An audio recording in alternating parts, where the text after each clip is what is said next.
What's going on, Battlefielders? My name is Pone. Today we are doing another Battlefield 4 gun review. We are focusing on the MP7 PDW Engineer weapon. But before we get started on that, I want to encourage you guys to stay to the end of the video because I have a fun giveaway challenge for you guys, for the people that can guess the 5 games I'm looking forward to most in 2014. But anyways, that's going to be at the end of the video. For now, let's talk about the PDW MP7. So, first things first, let's talk about how the fire rate is on this thing.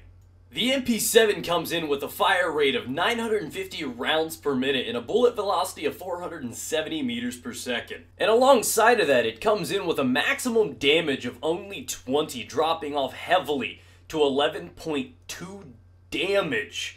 It starts at about 8 meters, ending at around 60 meters. So from just the stats we have just seen, we understand this thing has a crazy time to kill in close quarters, and it falls off very, very heavily. Even at 20 or 30 meters, this thing falls off pretty bad, becoming a 6-7 shot to kill weapon, making it not too reliable at medium and long range. Now, to complement its close quarters appeal, it's got an ammo capacity of 41 rounds and a reload time of 2.6 seconds. When empty, it's a 3-second reload. So now I'm going to hop into the recoil pattern. It comes in with 0.35 vertical recoil, 0.2 to the left, 0.4 to the right. As you can tell, many of these PDWs and high rate of fire weapons have a lot of vertical and possibly to the right recoil, just like the P90, the AEK. Most of them have very, very similar recoil, so you know what to expect out of this one too. So now in that light, let's talk about the comparison. The MP7 versus the P90 versus the AEK. As you can see, the AEK trumps it in most situations, just slightly less rate of fire. That's really not too significant, especially seeing as how well it holds damage over time.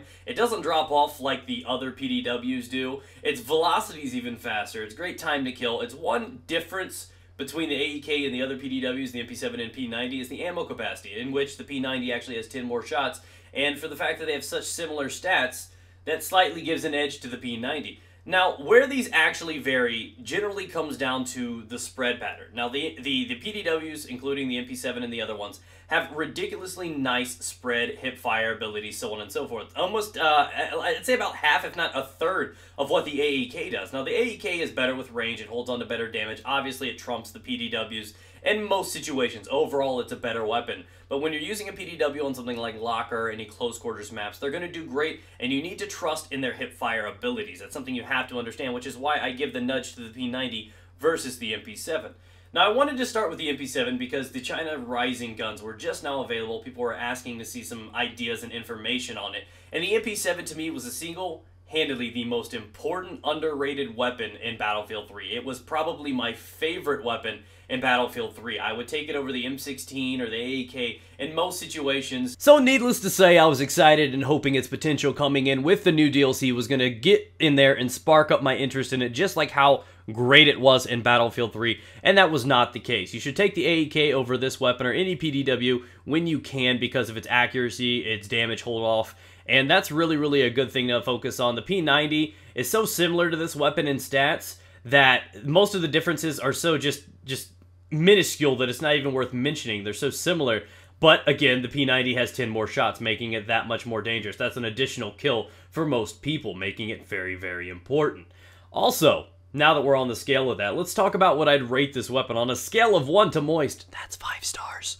I give this gun a 3. That's right, I don't give it a 4. I think guns like the P90 and the CZ3A1 may deserve the 4-star rating, but this one does not. I'm not saying the gun's not worth using. I'm just saying it's only useful on a handful of maps in a handful of ways. And unfortunately, the PDWs do not have the underbarrel option where you could put grips on there. Speaking of which, let's talk about my recommended loadout. If you were to use the MP7, I would recommend you guys to put the MP7 on. I prefer the Coyote, it's preferenced, laser sight, and then, of course, last but not least, the flash hider. I find the gun, its spread, its hip-fire ability is something very, very appealing, and I find that its recoil is manageable, and it's really, really only dangerous up close, so I don't think you need to add anything to it. Just keep it how it is, equip the flash hider, let it go. So hopefully you guys have taken something away from today's video. If anything, maybe open your eyes to exactly how hard the PDWs fall off at range. We're talking at 60 meters, this thing becomes like a 9-shot to kill. That's ridiculous. That's how much ammo, and that's assuming the shots actually land.